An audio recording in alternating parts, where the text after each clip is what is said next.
Good evening. I want to welcome everybody to another in our Temple Judea series of programs on uncomfortable conversations, unpacking LA's criminal justice system, police reform beyond the slogans. If you don't happen to know, I'm Rabbi Josh Aronson, the senior rabbi at Temple Judea, and I'm very pleased to welcome all of you tonight. And in a minute, I'll be welcoming our guests.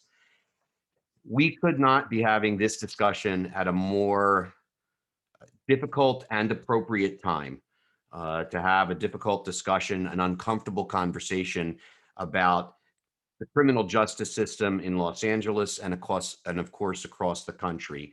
The headlines, particularly in the past week and particularly in the past 2 or 3 days, have been difficult and painful to watch, hopefully for all Americans, but in particular for those of us who care deeply about issues of social justice, equal treatment under the law, and equitable police enforcement and justice in this country. Our three guests, our three panelists are wonderfully and expertly suited to lead us through a discussion of a very difficult topic, a painful topic, and a topic that really requires us to listen perhaps in a different way than we've listened in the past.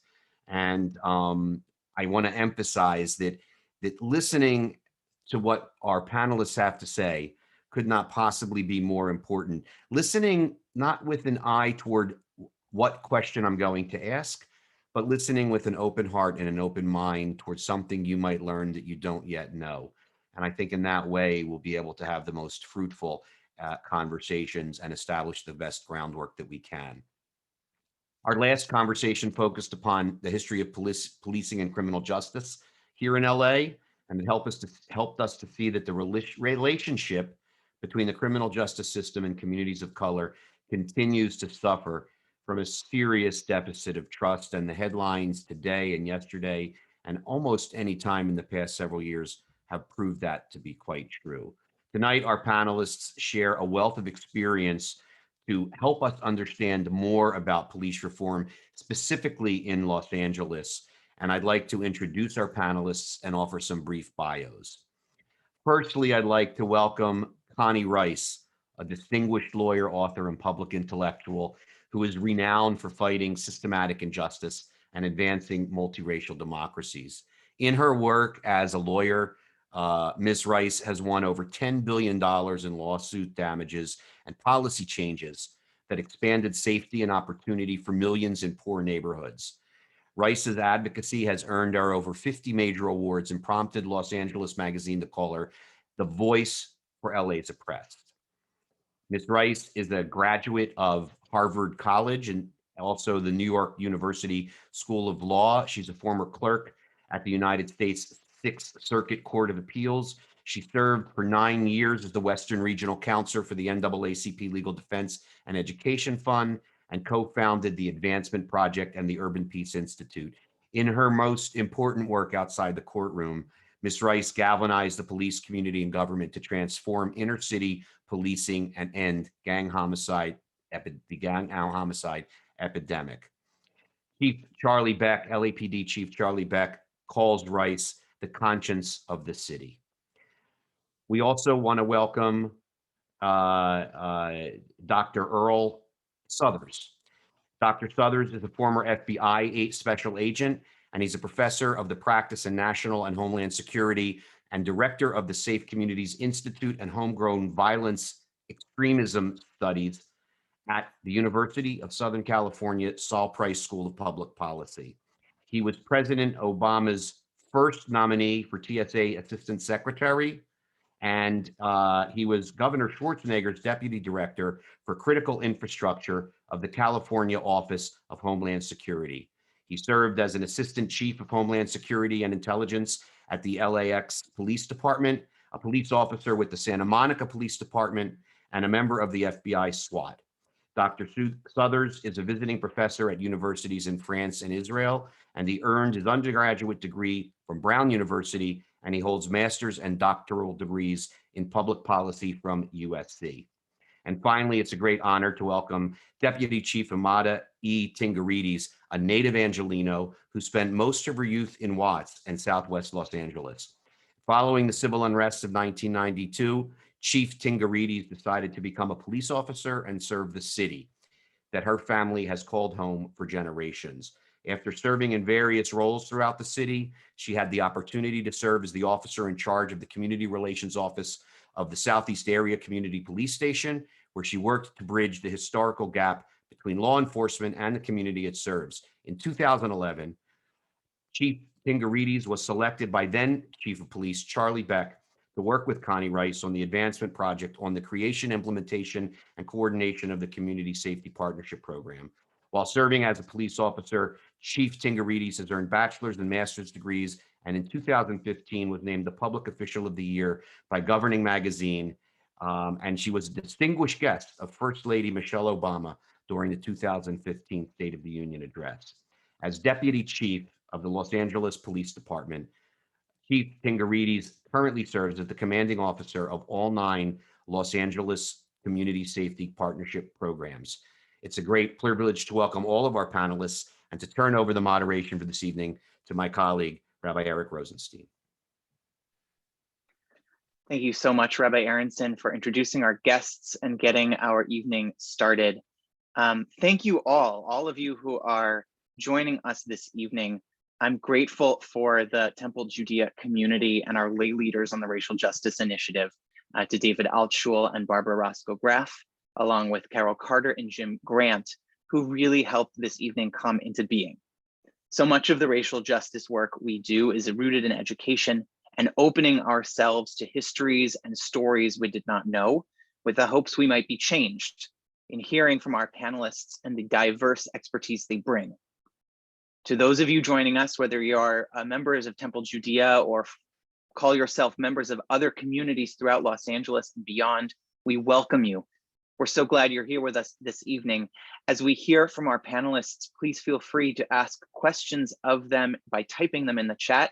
I will receive them, and time permitting, I will select some of them to address as the conversation turns together.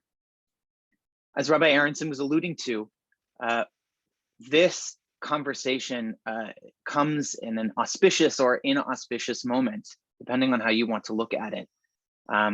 Much of Temple Judea's racial justice work and awareness came out of the strife in the wake of George Floyd's murder. And in this moment, in the literal midst of the Derek Chauvin trial in Minneapolis, we find ourselves situated in this conversation. And in addition, the tragic events leading to Daunte Wright's death in Minneapolis, not 10 miles away from the courtroom where Derek Chauvin is on trial for murder, that is the situation we find ourselves in this country. Now, this conversation on police reform is certainly benefits from the expertise of individuals who are situated in Los Angeles, but we have to understand what Los Angeles' situation is in that larger context of policing in North America.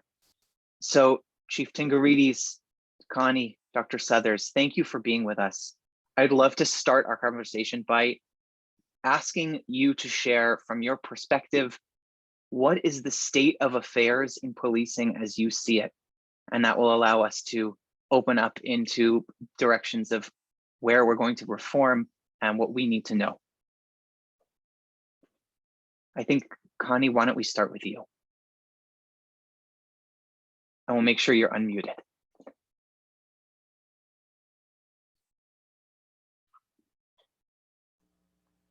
Okay, I think I got it. It's an honor to be with you tonight and to be with my co-panelists who are 2 stars in law enforcement nationally.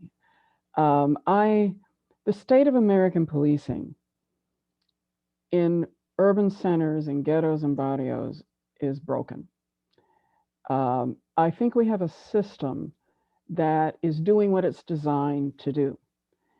And I think the crisis comes from not understanding that until we change the mission of policing in this country, you're not going to see anything different from what you've seen in video after video after video. American policing, and let me be clear, I there's a very clear distinction between police officers as individuals, many of whom serve with valor. I know their nobility. I know their sacrifices. Chief Tingirides and I are sisters in the struggle. She's an amazing police officer, agent. I didn't know you when you were in the FBI, Earl, but there are amazing individual officers who put their lives on the line and have saved my life. So I distinguish between the valor and the nobility of individual officers. What we're talking about tonight is policing, the system of policing. That's what's broken. And because the mission is so toxic, it corrupts the officers. Chief Charlie Beck, the greatest chief I've ever had the privilege of working with and suing. I sued him several times before I started working with him. As I say, I liked Charlie Beck the first time I sued him. I asked him what made him change, because he used to be a gang crash officer. And Chief Bratton made me work with him, and I didn't want to work with him because I had sued him. Long story short, after spending 2 hours with him, I saw that he was changed. The swagger was gone, the arrogance was gone, the sense of I don't have to talk to you was gone. He was welcoming. He said, I need your help. I need you to be my partner. And I asked him, Charlie, what made you change? And he said one of the most profound things I've ever heard. He said, Connie, search and destroy doesn't just destroy the Black community. It destroys you as a cop.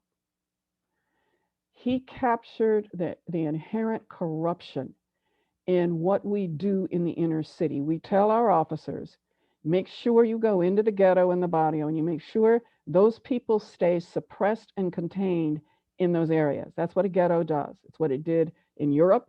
It's what it does on plantations. It's what it does in barrios. And bantustans and reservations are kind of converse of that. But it's a means of controlling and suppressing populations you don't want. And that's what we tell police to do. You make sure. That's what they did in the plantations. They made sure the slaves stayed on the plantations. On the slave holds, as Chief Bratton said, American policing was corrupted 400 years ago in 1619 with the first slave ships. So when you have police chiefs talking about the descent of American policing from a slave suppression containment model for ghettos, it is a corrupt, toxic mission. And it's when you change that mission, change the metrics, change the incentives, change what officers get promoted for, make them part of the community, as Chief Tingirides has done, then you see magic. You see it completely turn. But policing doesn't want to change, and there's no political will to do a whole of government support of policing and a whole of society set of solutions. That's what it takes.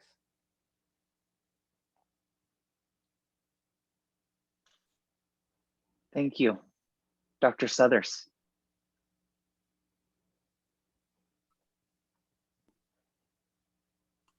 There we go. I was actually going to have the chief go before me, but I'll go ahead and take the cue. I just want to echo that everything Colleen has just said. You know, unfortunately, she's absolutely correct. Law enforcement is doing what it's trained to do. I spent time in the police academy as a drill instructor and an attack officer there. And unfortunately, we train officers probably 3/4 of that time for incidents or situations that they're going to save their lives, when 90% or more of the calls they get is not that kind of scenario. And also, unfortunately, when we train human beings for war, we can't expect them to go into communities and deal with the average person almost as a social worker. We live in a zero-sum society right now, unfortunately. In the space that I work in at USC on extremism, we talk about absolutism.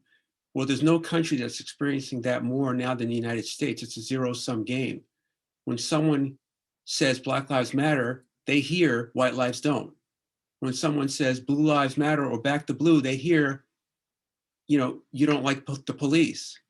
And as Connie mentioned, policing until recently has been negatively incentivized on the number of arrests, the number of stops, the number of field interview cards, the number of DUI arrests. If we could flip that script to some positives, we might have a different scenario. Last thing I'll say is I'm at the Safe Communities Institute at USC. We have been educating and working with public safety for over 70 years. And in the last 2 years, we've had officers come in and say, the media doesn't like us, the communities don't like us, people hate the police. And we've got to get away from this broad brush that we paint people with. Policing is not on trial in Minneapolis. Derek Chauvin is on trial in Minneapolis. And we need to remember that. I became a police officer because I thought I could change some things, and I've been, in a very small way, trying to contribute. But I do want to say this. It's an interesting beast. Police departments eat policy for breakfast. So if we're going to be serious about making change, it's going to have to come from within. You've got to change a culture. This is not about training. This is about a culture. And it's as much of a culture as any other professional discipline that's out there, where people live together, work together, and unlike most other occupations, depend on each other to go home at night. It is very different. And so I think we have a ways to go. People like Connie and Chief Tingirides are change makers because they understand the bridge that has to be built, and they've been doing it. And we've got to take down that wall between law enforcement and the people or communities that they serve. Thank you, Dr. Suthers and Connie. It is so tough to go after these two esteemed panelists, but there's a common theme in what they're saying, and it's history and it's systems. And I think you started off by asking what needs to be fixed and what's the problem and what went wrong. And we need to change our thought process on what the responsibility of a peace officer is. And Dr. Suthers talked about being a drill instructor and being in the academy and learning all these survival things, how to jump over a wall, how to handcuff somebody, all the penal code sections, when really our training should start with people. And it should start with history and knowledge of our communities and what is looking at communities with this public health lens. And if you get an officer who decides to be a peace officer, who starts his journey with people first and culture first, and then maybe the tactical training last, because they're just as important. And what I tell a lot of our officers is the biggest tool you have on your tool belt is your heart, your ability to have empathy and understanding and compassion for a person in a community. And when you can do that, you're going to have less encounters and conflict with the community because there's a mutual respect there. And understanding these culture and history really is a tool, and it's part of the de-escalation process. I'm going to understand where you're coming from, understand your pain, and I'm not going to meet you with conflict. The incident that just happened, the traffic stop, you have a soldier who's a lieutenant, which means he's educated. He either went to officer candidate school, and he earned that rank through education and hard work. And he didn't want to pull his car over in a dark place or space because of his fear. And this is someone that's serving our country. How do we undo that fear? And his hands were up, and he was calm, and he was communicative. Is it because we don't understand other cultures? Is it because we have assumptions? And how do we undo those biases and those assumptions to be able to get someone to feel safe when a police officer approaches him? And that goes back into what Connie said and what Dr. Suthers said. It's what we've been trained to do and undoing that and putting the community first and people first. Thank you for starting us off in such an incredible fashion.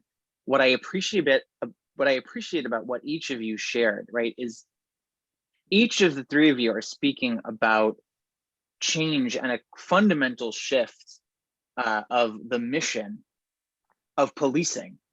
And Whereas Connie, you're talking about it from sort of a much sort of higher level view and giving this historical background, right? In contrast, Chief Tingirides, you're literally the one flying the plane while fixing it at the same time, right? So that's a really beautiful breadth of perspectives to bring into this conversation. So we need to have a conversation, as you just said, about changing the mission. So in addition to actually having those hard conversations about what do we want of policing anyway, and maybe the first step is saying, let's think about it as peace officers, right? And public safety, as sort of from a more person-centered and a health outcomes-centered lens, right? So when it comes to the incremental changes that happen on the ground, officer by officer, department by department, what goes into that lasting change, right? How do we distinguish between changing culture, whatever that sort of amorphous, intangible sense means, versus policy, which Dr. Southers, you said gets eaten for breakfast, versus changing in personnel, right? We note that the Minneapolis suburb police chief just resigned in the wake of in the wake of Connie Rice's killing, right? So how do we distinguish between this culture shift, changing policies, and changing personnel when it comes to enacting reform? We have to do all of the above and more, because right now, and we need to make a distinction. I live in a very wealthy area. I live on the estate of my law partners. In neighborhoods where I live, we get concierge safety. The chief of police asked to have lunch with my law partner. We get personal patrols. People leave their doors open in my neighborhood. 10 miles south of here, it's a war zone. No one's safe. They don't get safety, they get enforcement. And that's what officers are sent there to do, to make sure that the misery and the trauma and the violence and the drugs and the gangs all stay down there, south of the 10 and east of La Cienega. And so people like me, my safety is linked to their despair. And what people like me who are privileged and enjoy concierge safety have to understand is that it is in my interests for the children in Watts who actually have to dodge bullets to get to school and have Civil War levels of trauma, along with the teachers and the cops. 40% of officers who serve in a gang unit in Southeast Division have PTSD levels at the level of the troops returning from Fallujah. Civil War levels of trauma. We cannot sustain that kind of gap. I'm not suggesting that Watts should be Beverly Hills, but every single post-riot audit that we know, every audit known to woman after every riot, says two things. You have to switch from aggressive warrior-like suppression, containment, policing that is dehumanizing, it's aggressive, its goal is to serve mass incarceration. They're not making anybody safe in Watts. They're there to put as many people in jail as they can, because that's their mission, is to control the violence in that neighborhood. Cops can't do that. They can't get rid of the violence or the trauma. It's the rest of society that has to come to the table. And what's the mental health department doing? There's a violence prevention office in the county. They couldn't find Watts with a Geiger counter. They sit in front of their computers and get ready for staff meetings. So the missions, the money, you don't need to raise taxes. We've got billions in the county and the city that are not used to solve these problems. So until you, as Chief Beck said, you can't send cops into an unhealthy, abandoned community that is left to despair. No institutions work in these communities. Pacoima doesn't even have paved roads in some places, and sewers. We're still fighting for sewers in Pacoima, poor Latino community. So we have disinvested. I don't say defund the police, I say refund the communities. And then refurbish the police to serve a mission of safety in the ghetto. That requires all of the other agencies to sit at a table, and everybody's got to get in the boat and row. The community has to change. Chief Tingirides has led reconciliation, truth and reconciliation, restorative justice. There's the Watts Gang Task Force made up of former gang members and matriarchs of gang families, as well as regular residents of the housing projects. They sit and they talk to Chief Tingirides and her officers, and they do a wraparound safety plan, not a mass incarceration arrest plan. But what Charlie Beck said when he created the Community Safety Partnership, he said, Connie, my officers are great at arresting people. We can provide enforcement. We can enforce the hell out of everything. I'm not interested in that. I want to know, can my officers earn trust from the people who hate us? And number two, can my officers help this desperate, despairing community that has been left at the bottom of the well? Can we as cops help this community get healthier?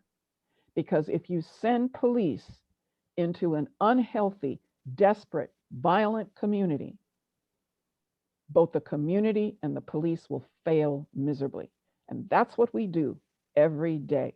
You have to switch the mission from enforcement to safety, comprehensive wraparound safety, because we have epidemic levels of violence and trauma. When you reach an epidemic level, you can't do incremental. You can't send a Boys and Girls Club into a gang-controlled neighborhood.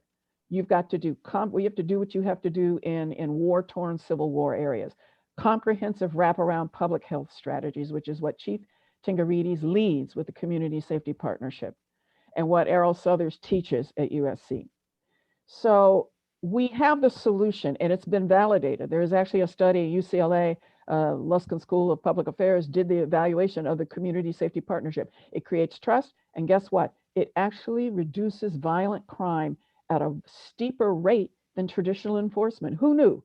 Trust is actually a crime fighting strategy, because nobody on this panel is saying there aren't extremely dangerous people who need to be taken to prison. No one on this panel disagrees. We all agree. If you're violent, go to prison. If you're a predator, go to prison. What we're objecting to is the mass incarceration. 70% of the stops are for nonviolent offenses. And I'll leave you with this statistic. This is what our mass incarceration war, our meta policies of wars on gangs and wars on drugs have done. If you're a Black man between the ages of 18 and 24 and you live in Nickerson Gardens housing project in Watts, Professor Raj Chetty from Harvard School of Economics, when he did his analysis of this census tract, Nickerson Gardens census tract, found that if you're a Black man between 18 and 24, and every day you step out of your unit, you face a 45% chance of going to jail. You face a 90% chance of being stopped. That's what our policies have done. That's what we've asked our police to do. And it is search and destroy, as Chief Beck said. And we've got to completely flip that paradigm to what Chief Tingirides is doing. I thank you for that, Connie. And I'm sitting here listening to you and thinking about the past 48 hours in Nickerson Gardens.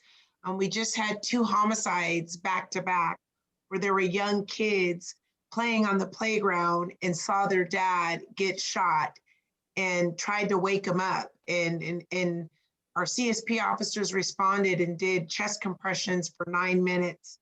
They brought him back to life, and then he was transported and passed away. 24 hours, we had another homicide in Nickerson Gardens, and we responded. The CSP team responded. And I say all this to say you cannot talk about policing and reform without acknowledging the reason why police are called into communities in the first place. And in this case, there was conflict, there was an argument, and the only way the individuals thought they could resolve it was by pulling out a gun and shooting someone in the head in front of their children. And today we have a repass, and I'm sending in officers and I'm telling them to have empathy and understanding for what's occurred over the past 48 hours. And another shooting takes place. Thank God no one was hit today. And you have officers looking at me saying, well, if we would have just shut down this repast and not let people mourn, we wouldn't have a large group and there would have been no one to shoot at. Trying to reimagine how we address this violence in the community and keep people safe, but respect the culture of people needing to heal and have the repasses is very difficult. And from a policing perspective, I've been racking my brain over the past 2 nights trying to figure out why conflict is resolved this way in our community. Why is the gun the answer to conflict? If you don't have that gun in your hand, you're not going to have a need to call law enforcement. And then law enforcement comes in and there's an angry crowd. And how do we as police officers address that angry crowd?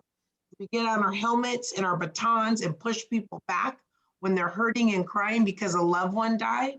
And then we're on the Channel 7 News, LAPD beats angry crowd after a devastated murder.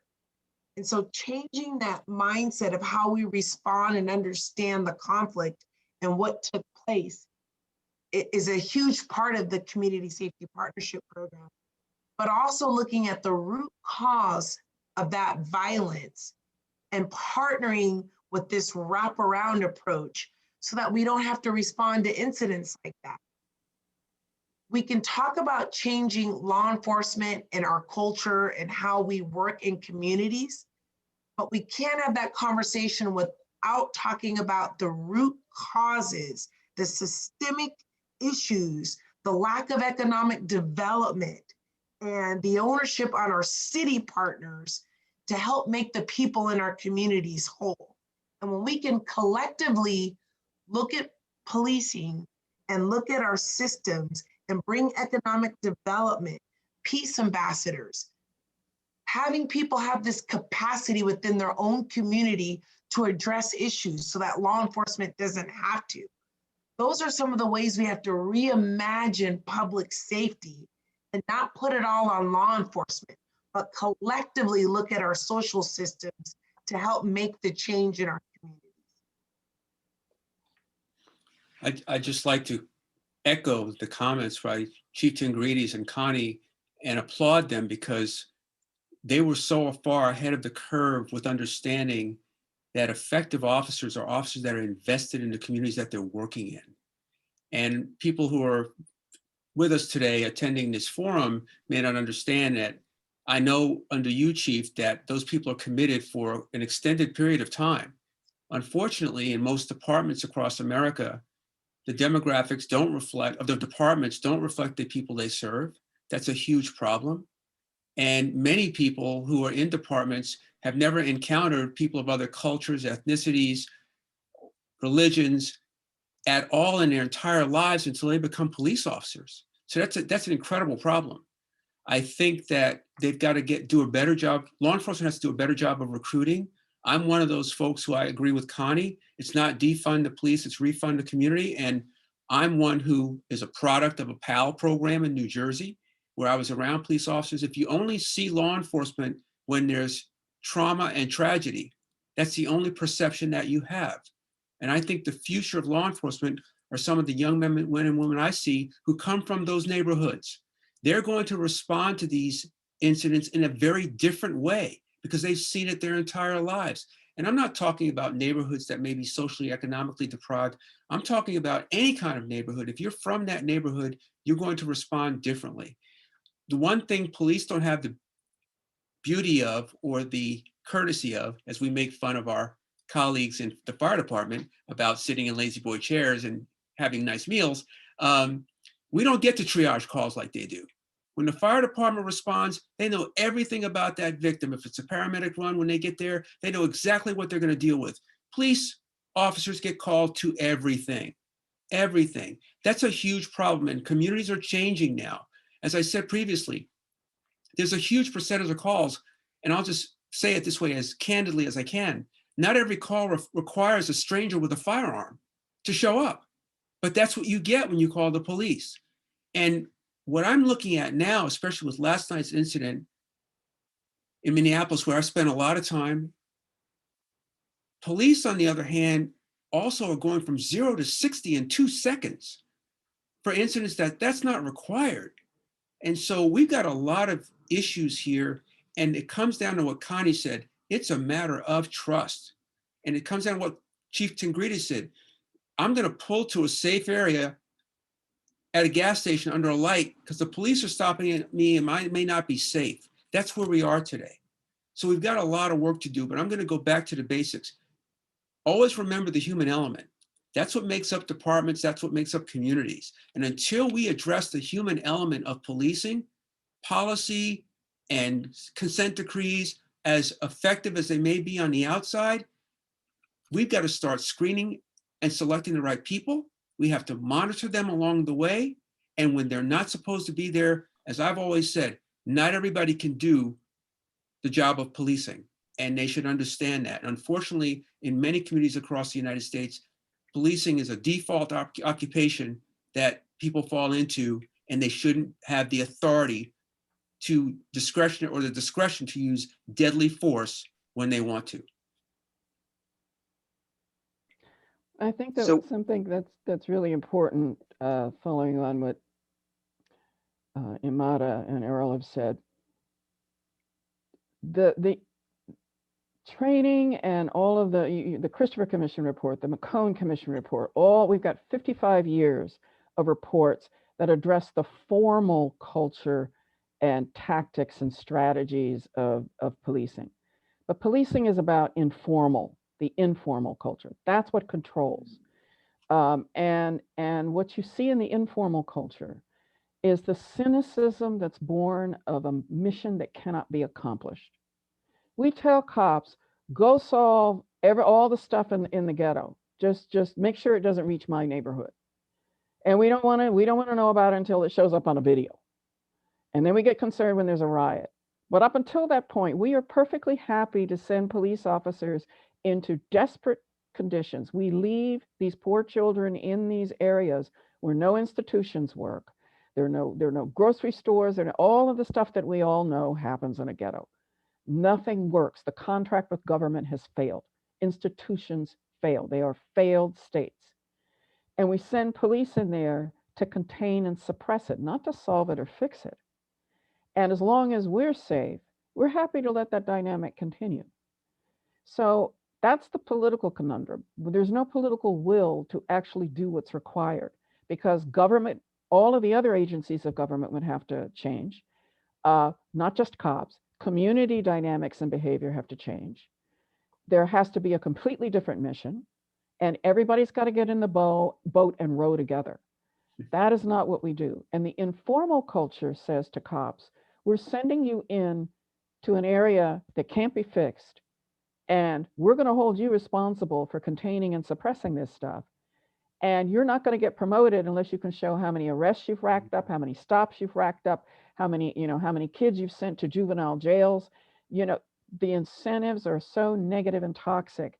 And then you corrupt the officers and they say, you don't care. I'll never forget talking to this one old guard sergeant. His name is Sergeant Wolf. And he said, lady, I don't know what you're talking about. You can burn that Christopher Commission report. I'm not communing with these people. You want community policing?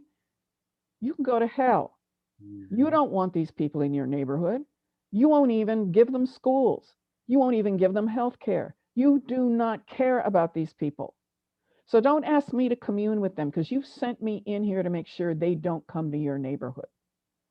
And I said, you know what? You're absolutely right. The cynicism that breeds the toxic humor, a Valentine with George Floyd's face on it that says, you leave me breathless. They've got acronyms, NVN, NHI. There's a whole chapter in the Christopher Commission. NVN, NHI means nigger versus nigger, no human involved. And it is a code that goes over the radio. That's the dehumanization. And what Charlie Beck was talking about is search and destroy suppression enforcement destroys the community and it destroys the soul of the officer. And the thing that the three of us have been trying to push is a mission that positions the police to succeed in a humane, effective way. We're not talking about ignoring the violence or ignoring the gangs or ignoring murders. No, you can't do the wraparound safety until it's stable enough. So you've got to have enforcement. You've got to have SWAT. You've got to have your warriors. But what you don't need is the mindset of a warrior that dehumanizes everybody in that community and profiles that community for an aggressive, fast escalating hostility. You saw that encounter with the lieutenant. He was lucky, but that is not unusual. And in fact, it's worse in areas like Watts and Pacoima. So until we change and reposition police with all other agencies to do a whole of government and whole of society strategy, we're going to continue to get video after video after video. I'm so glad that you reminded us. And it seems like every time we have these conversations around, when we try to pick apart, our first panel conversation was on housing inequity. And one of the first things our panelists said was, well, we can't talk about housing inequity until we talk about public safety and health, right? And sort of name all of the societal forces at play. And in this situation, Connie, you laid that out for us, and as a reminder of there's an iceberg here, right? And to address police reform is to look at the tip of the iceberg and ignore everything else that is contributing to these, base factors, right? Treating the symptom in some way rather than addressing the real issues at the core. So if we're thinking about two of the most effective avenues towards reform that we've seen, and from this I take my cue from Joe Dominic's books in his research into Los Angeles policing and police reform, are in fact two initiatives that you championed, Connie, right? The gang intervention work, right? Really bringing the humanity back into what's driving violence in our inner cities, right? And community policing, right? Really going in with heart and empathy into communities. So let's dig a little bit deeper into that. I know I'm hearing the term wraparound policing from you for the first time. So I'm wondering if you could share with our community, right, a little bit more about the community policing model, right? Share with us a little bit of its history from the approach of Chief Beck to you, Connie, and then and I know Chief Tingirides, you were involved in this initiative, it seems, from the outset. So can you share with us some of your journey as well, and what does it look like now that you are this newly created position of deputy chief responsible for community policing LAPD-wide? Okay, just shorthand. Chief Beck wanted trust. He calls it trust policing. He calls it relationship-based policing. And he instinctively knew to connect it to health of the community. Mm-hmm. He said his thesis is that you have to position police so that they're helping a community to get healthier and safer. So he flipped from enforcement to safety, number one. So he made the mission about trust. CSP officers and partnership policing goes beyond community policing. Community cops, you have a liaison, they attend community meetings, they know the names of people, but they're gone in a year or two. They just cycle in and out like musical chairs. Community safety partnership police stay for 5 years. They are responsible for knowing the name of every kid in the housing project. They know who's on medication. They know the elders need reader glasses and have no access to health care. So this community, the CSP officers under the leadership of Chief Tingirides, when she was a captain, or I don't know what you were back then, Emada, a sergeant or whatever, it was 14 years ago, you brought in medical vans from USC because people weren't being tested for hypertension. The community told you what it needed to get healthier and safer, and the cops helped the community do that. And out of that came trust. Out of that came trust because they weren't there to lock up all their kids. They weren't there to try and recharge and sort of put people back in prison. They were there to help them keep out of prison. These are the only cops in the country of a major department who are promoted based on the trust that they generate, and the community is asked, did this officer make you trust him or her more? They are graded on whether they help the community solve the criminogenic problems and conditions in the neighborhood. They are held responsible for reducing violence and trauma in a neighborhood site, not one kid at a time, and system. They are responsible for bringing doctors and mental health workers and working with county agencies and galvanizing residents and experts and academic. You have Dr. George Elite from UCLA who works with Chief Tingirides. It is a system. You have a team. It's teamwork, and they're there to solve the problems that create the violence. They're there to reduce violence, reduce trauma, reduce crime through holistic ways that don't rely on arrests and inflicting more damage to family structure. So it is a holistic public health wraparound safety model, and it comes from epidemiology. So Chief Beck intuitively went to that. We put it on a rack of theories of epidemiology, population safety strategies from General McChrystal. General McChrystal came out and helped. I'm a military kid. I was born with dog tags, and both my parents will be buried in Arlington. I'm burying my dad in Arlington on Thursday. So, I'm a military kid. We brought General McChrystal out here, and JSOC's premier developer of population safety in war. How do you keep population safety in a war? Well, we have a war in Watts. We have a war of poverty and despair in Pacoima. You need those systemic strategies for this level of problem. So partnership policing, you are more than integrated. You are a catalyst.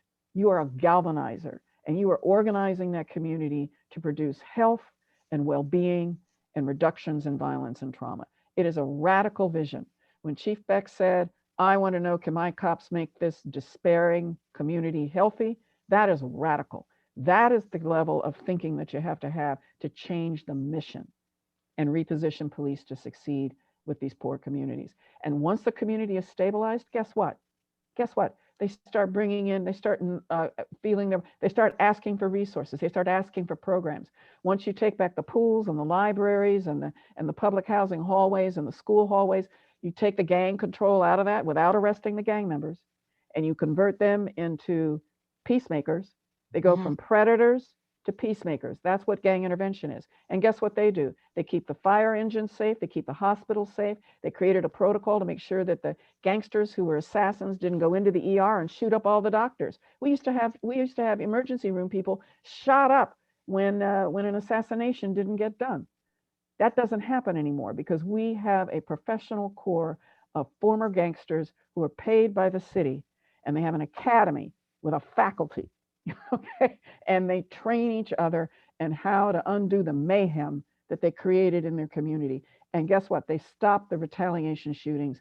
They bring it down from 24% retaliation shootings after a gang homicide to 0.7%. That's what we're talking about. It works. But people can't hear this solution. They can't hear what Chief Tingirides is doing. They can't hear what Dr. Suthers teaches, because in a tornado of conflict, it's very hard to hear solutions. I think Connie is so correct in what's really key in all of this is our city partners. And I can remember Connie saying, Emada, you need psychologists, you need social workers, you need an epidemiologist. I didn't even know how to spell epidemiologist. I'm like, Connie, I'm a cop. What is an epidemiologist?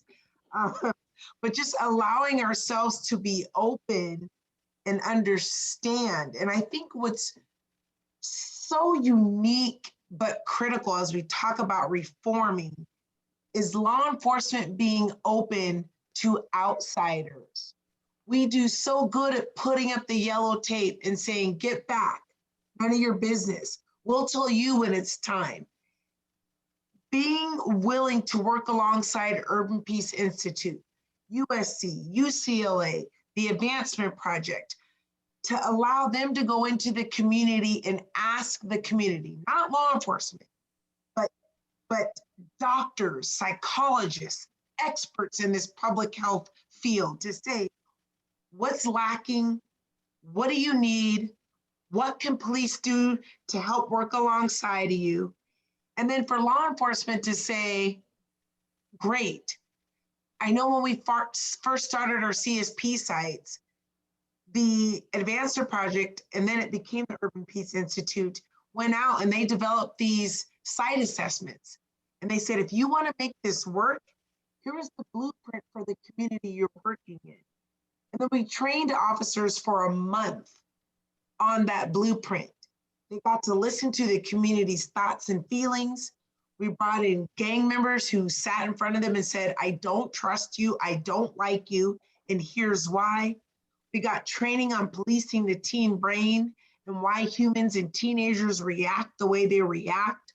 We brought in community members to have lunch and break bread with the police officers. We did pre-surveys, post-surveys. Joe Dominic came in and talked about his book. And we really had this outside-in view of what a community looks like and what their expectations are. So prior to any of the officers stepping foot into these communities, they were armed with knowledge and understanding and empathy. And then when we went out into the communities, they felt like they had already connected because the community was part of the process of this philosophy. And I don't like to call CSP a program. It is a philosophy. There's a reason why the word police isn't in the community safety partnership philosophy, because it takes all of us. I can remember we reached out to USC when this program started, and Connie said, I don't want to hear about a foot pursuit. I don't want to hear about you writing anybody a ticket for smoking a cigarette. I want to hear about how you saved a kid's life and built a relationship. And we reached out to USC and we said, can you help us? And we had students come in and help us tutor a kid and teach officers how to sit and tutor a kid. And that was the first time some of our kids from our communities had even been on the campus of USC, and they're less than 8 miles from the university, so that they could see they can attain something like that. And a lot of people will say that is not the responsibility of a police officer. You're not a social worker, you're not a tutor, and you're not a teacher. I can remember Chief Bratton said it costs $1 million to investigate one homicide. We had a 10-year period where we averaged 70 murders just between Nickerson Gardens, Jordan Downs, and Imperial Courts. We were averaging 7 murders a year. We went 3 years without a homicide in Jordan. We have partnered with USC to bring that economic piece to it and getting health checks and bifocals and bringing in the resources that USC had. That's 3 years without a murder. That's a lot of money saved. And I'm not equating a lost life to money. But when we talk about resources and reinvesting back in the community, you have to utilize that public health. You have to utilize the existing city partners to galvanize that community and make a difference in the community. And that's really what the CSP officer is about.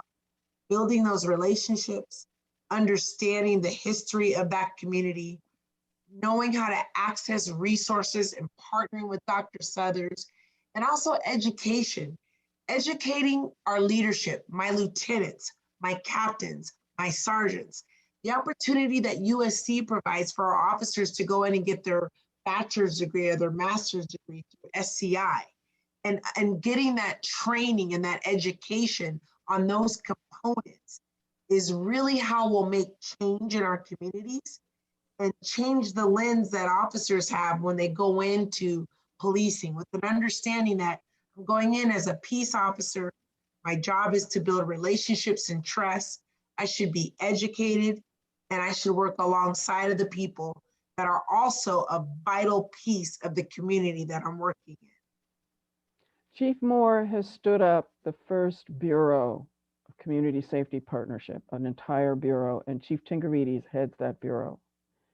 And that was a milestone, but don't mistake what we're talking about as a done deal. Most of LAPD hates partnership policing. They call it women's policing. And the first time I heard that, I said, yes, it is women's policing. It's smart, it's strategic, it solves the problem without violence, and it increases trust. Yes, it is women's policing.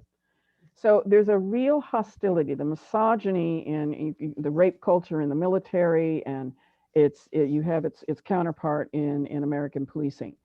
That the identity of a cop is Rambo, okay? The warrior. And this is the opposite of cement-headed warriors, okay? It's very threatening. And the rest of the organization, Chief Moore backs it, but none of his other top assistant chiefs or deputy chiefs do. And Chief Tingirides is on her own. She can't say that, but it is like introducing a COVID virus into the body LAPD. So this, while we have demonstrated, you have to show cops a different way. You can't talk conceptually. You have to demonstrate it. We've demonstrated it through the leadership of Chief Tingirides and the CSP cops over the last 14 years. But it is not an accepted solution because it threatens the identity, the very hyper-masculine alpha male warrior identity that is the identity of American policing. So we have the solution. There's just no will to do it. That really helps with the question I was going to ask, right? Because Chief Tingirides, you helped to give numbers, right? So I've heard so much about, you know, what it means to reinvest in communities, and you're sharing with us, right, that the, you know, talking about not having $70 million worth of police money spent, right, because you invested in a community, right, and what that looks like and that trade-off, that's a really incredible sort of statistic for us all to sort of hold on to. And it, of course, then begs the question, what took you so long, right? Like, what, you know, I was speaking with Dr. Southers earlier in the week to say, you know, this seems pretty intuitive, right? You know, listen to your community, find out what they're looking for, right? Get some buy-in. And then to hear, Connie, you share the fact that Deputy Chief Tingirides is on her own. I'm curious, what are the next steps to expanding this model of community safety partnership throughout the system, right? And beyond a sort of a cultural sense, what are the barriers to having, as you said, the virus, right, spread to the larger system of the LAPD? Erroll, I don't know if you well, I mean, the real barrier is the rest of government. Chief Beck did what Black Lives Matter asked way before Black Lives Matter existed. He told the county, I will buy 90 cars for you, put a psychiatrist and a public health worker and a social worker in those cars, and my officers won't be the first responders. So do smart cars. Chief Bratton used to call it smart cars. So with Bratton and Beck, they were pioneering the mental health first responders model, right? Well, the unions didn't want their workers rolling out at 2 a.m. down to Skid Row. So they pulled back. So the county workers were not positioned and trained. You don't need the whole mental health department to be rolling out at 2 o'clock in the morning, but if you're going to be a first responder, you can't schedule the crisis on Skid Row. First responder means you roll out of bed at 2 o'clock in the morning when you get the notice. That's what cops do. It's what gang interventionists do. So the rest of government is not willing to change. Your job sitting in front of a computer screen is nice and safe, and you prepare your boss for staff meetings, but you're not solving these problems. You have to be on the ground in the community responding. And so until county government understands that it's the big obstacle here, you can't reposition police without getting these other agencies and these other government workers to change what they do. Our tax money is in their salaries, which means you have to use your government workers to do different things. You have to use your officers, who are some of the most expensive public officials in our government, our cops. You have to take that investment and have that officer do a different mission. Well, so does the county, the mental health department, the violence reduction department, all of these departments, the social work, families and children, all of those departments have to operate differently. That's where the block is. Chief Tingirides and her officers have changed. They've transformed hotspots, gang hotspots. The gangs no longer control Jordan Downs housing project. And when she tells you there wasn't a murder in Jordan Downs for 3 years, that's like going to Vegas and finding out there wasn't a sex act at a brothel for 3 years. It's unheard of. And that success is not touted because the other officers don't like the stats. The stats with CSP officers at CompStat are better for crime reduction. And they don't like that because they don't want to get out of their cars. They like the sirens. They like the adrenaline. They like the car chases. It's boys and their toys. And it's that alpha male mentality that Chief Tingirides has flipped completely and just flushed down the drain. And she's co-created an amazing model of partnership that heals communities and makes them safer and less violent. And so Chief, go ahead. Oh, so I was gonna ask. I want to hear Chief Tingirides what that looks like from your end, right? You know, Connie is talking about this deficit of trust and this cultural pushback, right? And I'm curious what the victories look like for you on the ground amongst your peers who are high level chiefs and captains within the department, right? What has it been looking like for you to be changing minds within the department itself? I truly believe one of the major shifts was the fact that Chief Moore made the decision to stand up the Community Safety Partnership Bureau.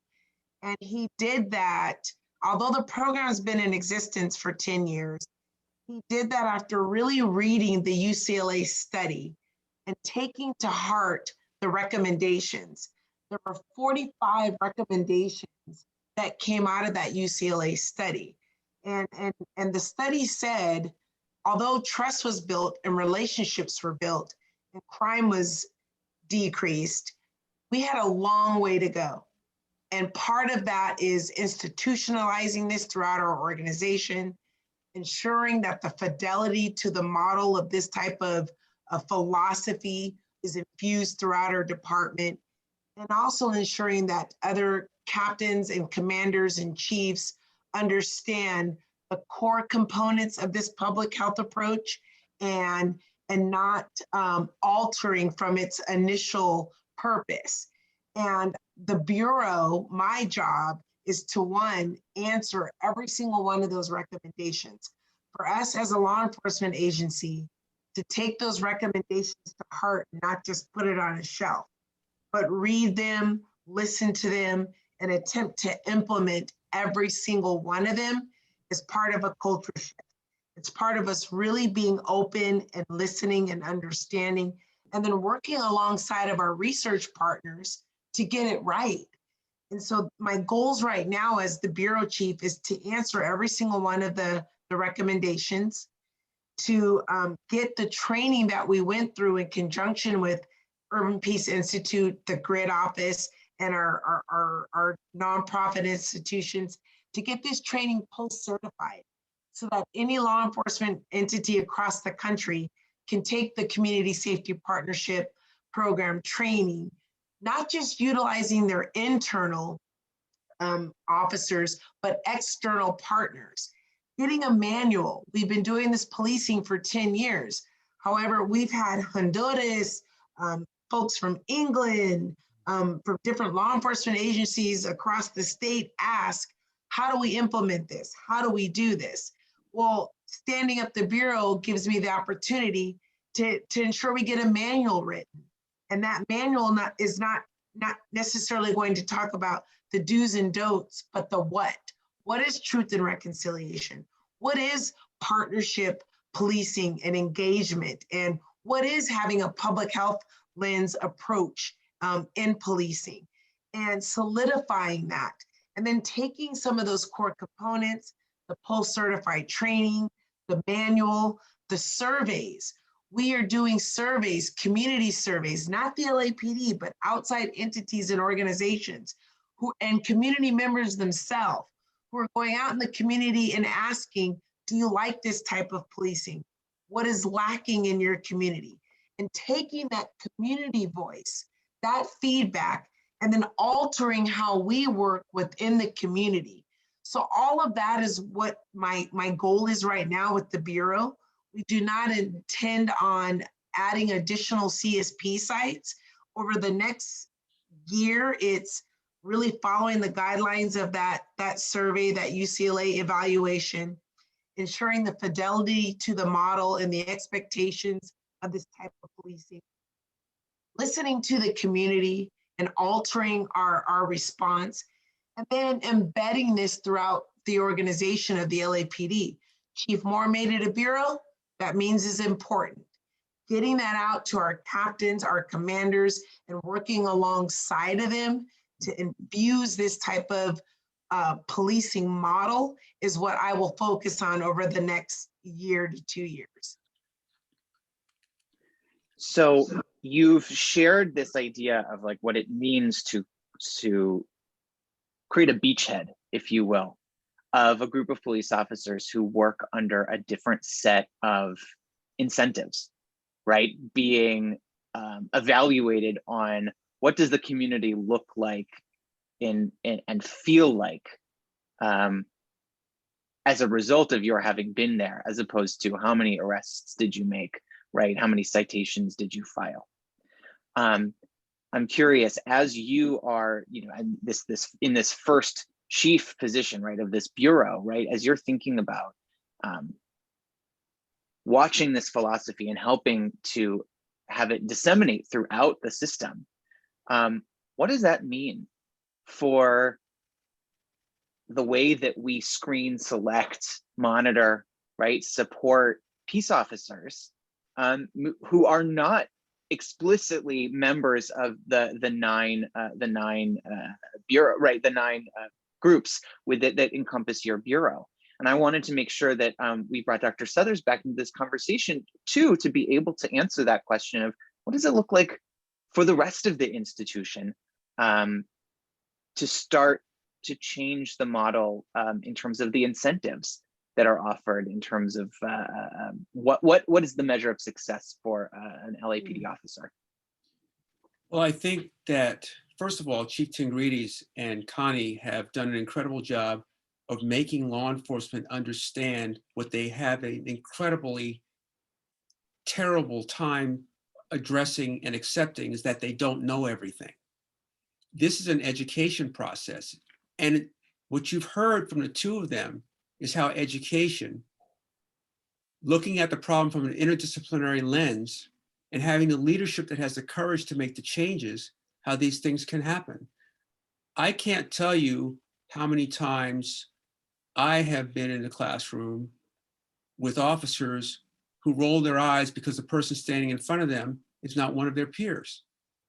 They just don't believe they can learn anything from anyone. They feel like, and their common complaint is, you don't know what I do. And that has to change. And that's a huge part of the problem. Community-oriented policing, when it started back in the 80s, when I was an officer, meant really this. We went to the community and told them how we were going to deal with things. We didn't listen to anybody. We didn't learn anything. We knew everything, and we knew what their problems were, and we were going to fix them. And we were dead wrong. I applaud Chief Tingirides and Connie and Mike Moore, because my center did a study last year funded by Microsoft called NDSC, Neighborhood Data for Social Change. It came up with results that we already knew existed. Black and brown Angelenos are stopped 3 to 4 times as much as anybody else. However, at the same time last summer, when we were hearing about concerns that police calls for service were going down in the city, ironically, police calls for service in Black and brown communities were going up. So this was during a period of time when we were hearing defund the police. Calls for service were going up. So to Connie's point, people want to have crime deterred or stopped, no matter what color they are. So the real issue here is getting law enforcement to understand they need partners. I teach in France. They deal with their terrorism problem in France. You know who has the lead there? It's not the military. It's not the counterterrorism experts. It's the doctors, it's the hospitals that have the lead on national security in the country of France. They deal with it as a public health problem, and then everybody else joins them. Here, we deal with it, as Connie mentioned, as an enforcement problem, and if we're lucky, we'll let you join us. And that hasn't worked. And so what you're looking at now, what I think is next generation policing that Chief Tingirides is leading as a result of Connie's insight, but more importantly, LAPD leadership that was willing to say, we don't know everything, and we are willing to try something new. And to Chief Tingirides' part, I'll just say this: if you can't measure it, you can't change it. And she's measuring it. And so I think it's going to be built on success. Rabbi, I thank you, Dr. Suthers. I also wanted to add to that the leadership. And with the standing up of the Bureau, it has allowed us to have captains that are just community safety partnership captains. That is their primary role and responsibility.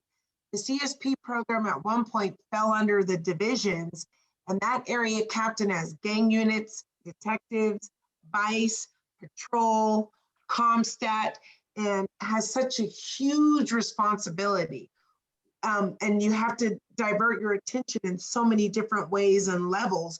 And you're running divisions that have anywhere from 300 to 330 police officers. And so standing up the Bureau allowed me to assign 2 CSP captains. Their primary mission is to work alongside the CSP teams and alongside the divisional captains to infuse this type of policing. That also gives us access to the Bureau chiefs, who also work alongside of us. Case in point with the recent homicides. We had 4 young children killed in a tragic accident, car accident, and they were all family members of residents that live in Pueblo del Rio, which is one of our CSP sites in Boyle Heights in East Los Angeles. And being able to work with that Bureau chief, that divisional captain, that CSP captain, to come up with a strategy to address the hurt and pain the families have. We have large crowds gathering to mourn those 4 kids that were killed. And so infusing our approach, our coordination with our intervention workers, our coordination with the gang units, our coordination with the CSP officers, the patrol officers, and really infusing that relationships, that trust building, and not going in with a suppressive approach, but an understanding approach is what has made this Bureau so far successful, and then elevated the understanding of our chiefs and our commanders to understand what their role is and what CSP is, and then infusing that together to make this cultural change. I'm curious what happens, right? If you've got CSP divisions sort of interspersed throughout the city. Taking the example, right, of this homicides that you just experienced in the last 48 hours. How does it work in terms of jurisdiction, right?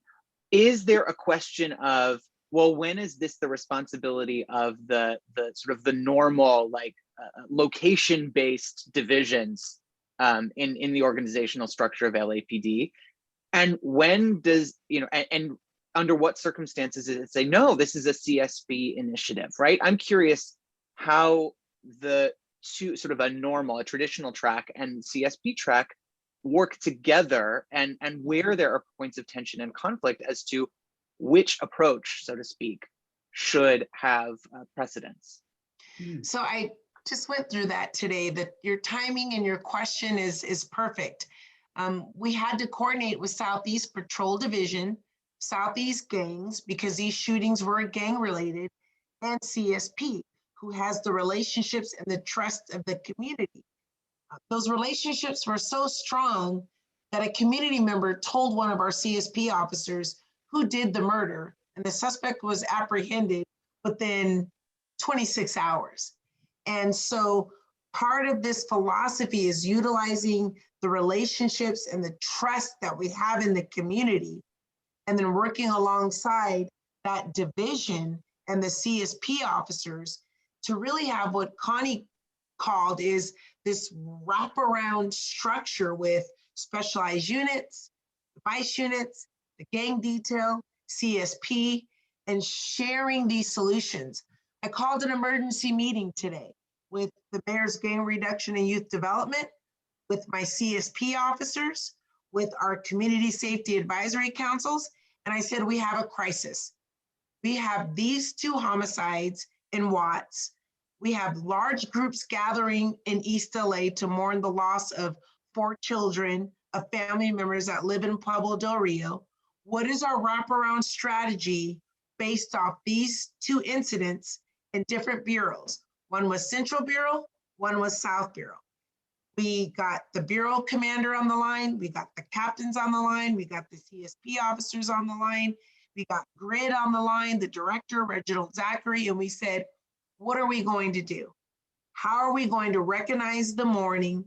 How are we going to reduce the fears that the community have because gunshots happened and someone died on a playground in front of kids? How are we going to bring in the children exposed to gun violence to get the healing and the trauma and the counseling? And then what are we going to do for extra patrol to be visible so that someone doesn't come in and shoot at a crowd again? That's all of us working together and collectively and infusing those CSP relationships and components and collectively working together to address these issues. And to be honest, I said, I have fear and I have anxiety. Tensions are high because of these homicides. And we have a verdict possibly coming next week. And the fact that there is a struggle with how we handle conflict, I have fears about these homicides being part of a response during the verdict. And what can we do to prevent that? And the community said, we are going to have ownership in this. We're going to set up community command posts, not police command posts, but community command posts. And we're going to be out there. We're going to be visible. We're going to have healing circles. We're going to set a tone. And you, CSP and the gang unit in Southeast, you do what you have to do by making the perimeter safe and letting us do what we need to do internally and externally to send the message out that we don't want looting. We know people are hurting. We're bringing in the experts, the social workers, the mental health clinicians. All within 24 hours, we were able to accomplish that. And that's our wraparound critical incident public safety approach that can be like a roller coaster. One day we won't have anything, the next day we might have 2. And that's where the leadership within LAPD gets it. And they're working alongside of us to utilize this approach to address incidents rather than just suppress the community so that they can be victimized again after the homicide, after the shooting, after their mourning. And I can only imagine, right, the amount of trust that needs to happen internally with your colleagues, right, in order to make that effective. And clearly, you know, you were able to call that meeting and have the right people in the room to have that kind of conversation. So perhaps it's not as dire as Connie suggests, right? That there's this, right, this light of CSP, and you know that there, you know, everything else is sort of this old boys club, right? That perhaps there is without making that stark dichotomy, perhaps there is a little bit more of a sense that this philosophy is making its way where it needs to, in a way that can make public safety grow organically in this community. I'm curious, right, as you speak about wraparound policing for a community, I'm also curious to take that sense of wrapping around to the individual police officers. In our previous panel on the history of policing and criminal justice, spoke about the need for mental health support for police and peace officers, and Connie made mention of that as well, right? Sort of the siege mentality, people coming back with the same levels of trauma as someone might coming back from Afghanistan. So what are the kinds of reform efforts that are happening internally to work on giving ongoing support to public safety officers, to help remove some of the stigma of what it means to ask for help when it's not an acute situation? Dr. Suthers, do you want to talk a little bit about SCI and the opportunity for all law enforcement officers, but I feel like we get special treatment from you, and talk about the education and the program. But you want to take that? Yeah, no, thank you very much. So Connie and Chief Tingirides are people that are at SCI quite often. We are the Safe Communities Institute, and we have a public safety leadership program in the fall and the spring, a full semester course. And what we decided to do after decades, many decades ago, when we just addressed gang crime and things like that, we realized that we had to have a whole of community approach.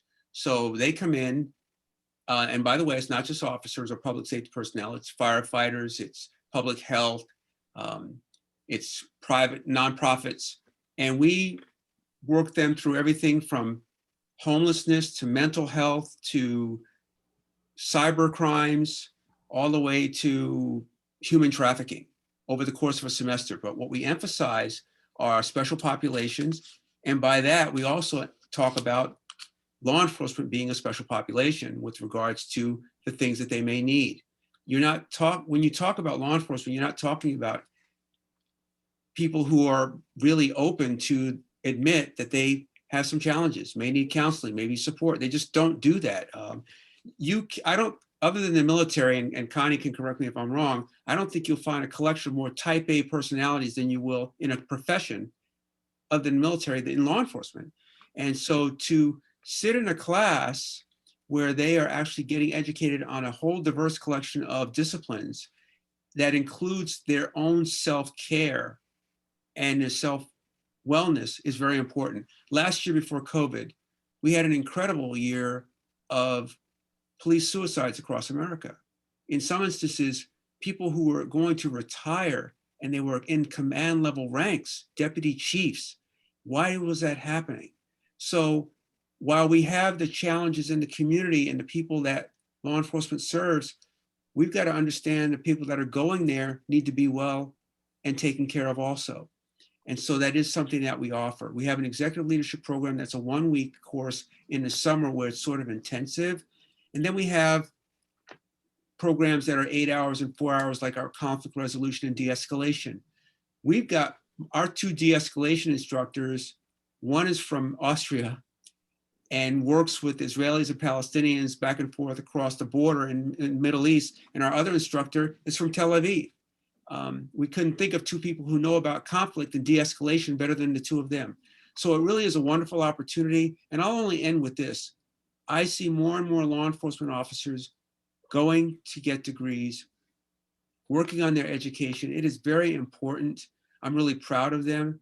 I got accused once of from a news network that will go unnamed about recruiting from our classes, recruiting for law enforcement and the FBI from our classes. And I said, I want the most intelligent people in the world in those organizations, don't you? And they backed off. So we are changing, and I think it's very important. But intelligence is one issue, being smart is another issue, but the third issue is self-care. And it is something that's very, very important and often overlooked. As a way of closing, I want to note the magnitude of not just the set of reforms that each of you has played a part in as thought leaders, as supporters, as folks on the ground, but also naming what Connie did at the beginning of our conversation about this, that police reform really needs to begin with a conversation about goals and outcomes, right? And what do we really want the goal to be, right? Is it about suppression? Is it about dividing? Or is it about taking an approach towards public safety and public health? And that leads me as a layperson as someone who lives in many ways quite distant from the trauma of our inner cities, feeling like I don't know what to do. And I know that there are so many of us who are joining in on this call who feel similarly. What do we need to know as lay leaders, as advocates, as people who are wanting to educate ourselves about how to create a more equitable, a more just society, a society that works fairly for everyone? What do we need to know from you? And what can we do concretely in order to make a difference in some small way to support the work that the three of you are already doing and what you represent in this city? Connie, I want to start with you in that question. Thank you, and thank you for doing this panel. It's been a pleasure to be with you, and always a privilege to be with my colleagues. A couple of things. There are very few organizations that are on the ground doing this work with officers. Fund them, number one. Number two, as people who are privileged to live in safe communities, and I include all of us on this call, and maybe perhaps most of the people listening, we have to insist on safety for people in neighborhoods that are just devastated. Morally, I can't be safe if children can't walk to school safely in Watts. We are connected, and there is a moral obligation to insist. We don't need to raise taxes. Very, very quickly, you remember Rebuild LA? They did the estimate that just to give South LA the basic institutions, amenities, and services, banks, grocery stores, cost about $6 billion 30 years ago. $6 billion, you don't need to raise taxes for that. You just stop funding the Osprey helicopter that nobody needs. And you stop funding the F-35 airplane that not a single branch of the military has requested, but Boeing and Hughes Aircraft need it. That's $1 trillion over 50 years. Take that $1 trillion and reinvest in poor urban America and poor rural America. The reason our democracy is hanging in the crosshairs is because we have allowed people to perish at the bottom of the well. That's a moral failing, it's a policy failing, and it's just stupid. So we can't be safe if these other communities aren't safe. And it means demanding from our politicians that they change how government workers work. They've got to be first responders. At least 10% of each department needs to be first responders. Where's the plan for that? What happened to the smart cars? How come the mental health department wasn't allowed to start rolling out at 2 o'clock in the morning? Get informed, and like on homelessness, get informed enough to know how to ask questions of your elected officials and how to demand these policies. Elected officials, they're not here long enough. They're not invested in long-term strategies. These complex problems require 30-year solutions. And they change up to get a photo op to run for their next office, most of them. So you've got to demand that they stay, as Chief Tingirides said, fidelity to the long-term model. So it's a different level of advocacy. And if we can, and I will send this out as a follow-up to everybody, if you can send to me maybe some of those organizations that we might think about supporting in the work, I would be very grateful, and will happily pass that along. I want to extend the question to Dr. Southers. Rabbi, again, thank you for hosting this forum this evening. I always enjoy being with Connie and Chief Tingirides, and unfortunately it's been on Zoom for the past year, but hopefully we'll change that soon. I would be remiss if I didn't identify the banner I've been sitting in front of for the last 90 minutes, and I'm going to do that. I joined law enforcement because of the challenges I had as a teenager with some of my interactions with police, and felt I could change it. But I want to say this, it's come to a point in my personal life where, as Martin Luther King said, you know, our lives begin to end when we're silent about things that matter. And I've talked about this several times this evening when I talk about the human element. So we are creating the Lewis Registry. We named it after John Lewis. It stands for the Law Enforcement Work Inquiry System. It is going to be in a national database that will document police officers that are fired or resign due to misconduct. One of the challenges we have, and I know Chief Tingirides can tell you, it takes almost an act of Congress to fire someone. Not everyone can do this. And when that does happen, 20% of the officers come back fully reinstated with back pay. They shouldn't be out there. We should not be having instances where people wind up in a deadly force situation to find out that that officer had complaints for decades.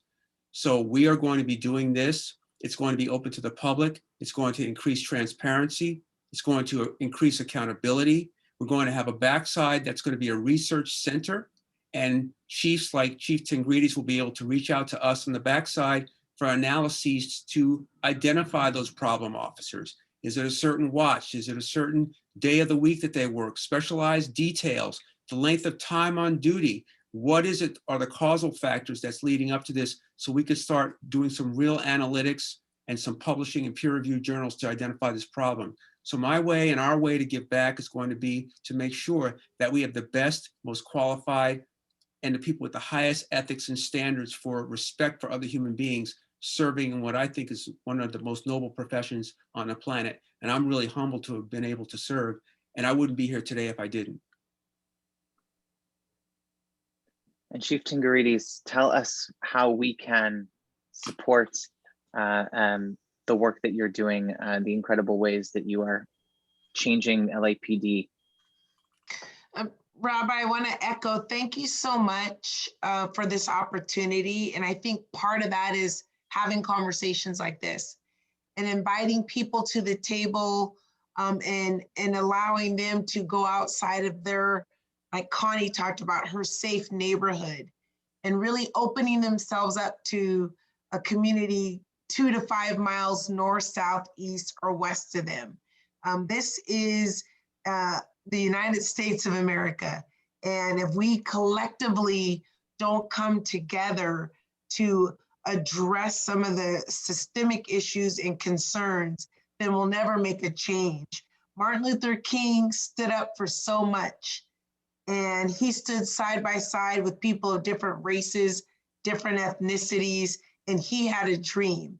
And it's because he dared to go outside of his comfort zone and try to understand everyone and bring everyone together collectively. So I think conversation and dialogue is so important.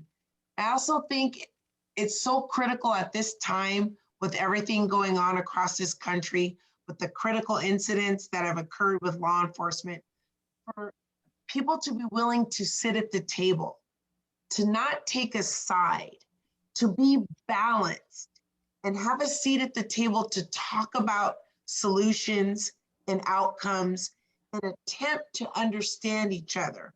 However, to recognize the inconsistencies and some of the systems that are in place right now that aren't equitable to everybody.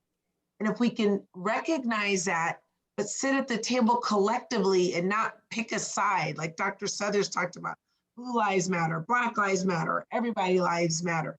Let's sit down at the table together and have this dialogue and not paint law enforcement with a broad brush, but recognize that there's room for improvement and that we've come a long way, but we still have a long ways to go. And keeping those conversations going and really being willing to take that public health model that's going to change systems in our mental health care, our criminal justice system, our economic development in our communities, and look at it all from a lens of this wraparound structure that Connie Rice has talked about throughout this panel. You've left us with so much to think about, right? As what we can do to help shift our frame of reference for how we think about stories that we see in the news, for how we think about the small, incremental, but important changes that are happening within our systems of public safety, as we think about the ways that folks like Dr. Suthers and the Academy are doing to support and really provide robust data and community, opportunities to continue to hold people to a bar and to help encourage everyone to lift that bar. And then as Connie shared, right, what can we do to, if not with our advocacy, but perhaps with our pocketbooks to be able to support this work on the ground. Thank you so much for sharing all of that insight with us tonight. This is, I've been fortunate to monitor the chat, and there have been so many questions that have come in that hopefully we've tried to address as many of them as possible that came up. And this wouldn't be called an uncomfortable conversations if there weren't some more accusatory or pointed, I should say, questions. That just means that this panel did exactly what we needed to do in terms of raising these issues to the fore. And my deepest regret is that we're not able to get into small groups and talk some of these issues out and raise concerns, maybe for next time. I want to deeply thank the three of you. Connie, Dr. Suthers, Chief Tingirides, thank you for being with us, for sharing your expertise with us. I want to make sure that everyone on this call knows about our next conversation, the third in our 3-panel series of entitled Unpacking LA's Criminal Justice System, Temple Judea's Racial Justice Initiative, in partnership with the organization One LA, our partners, organizing partners, faith and community leaders throughout Los Angeles, are looking very much forward to hosting Deputy Attorney George Gascon for a conversation about criminal justice reform, his work and challenges moving forward in his work. I am putting that information in the chat as we speak. I encourage you to go ahead and register for that. And of course, you'll be finding out more about that when I send out a recording of tonight's call. Thank you so much to everyone who's here, to our leaders who helped put this together, and of course to our panelists again for taking the time this evening to teach us and to bring us closer to being able to help make a difference in this world. Thank you so much and have a great evening. Thank you.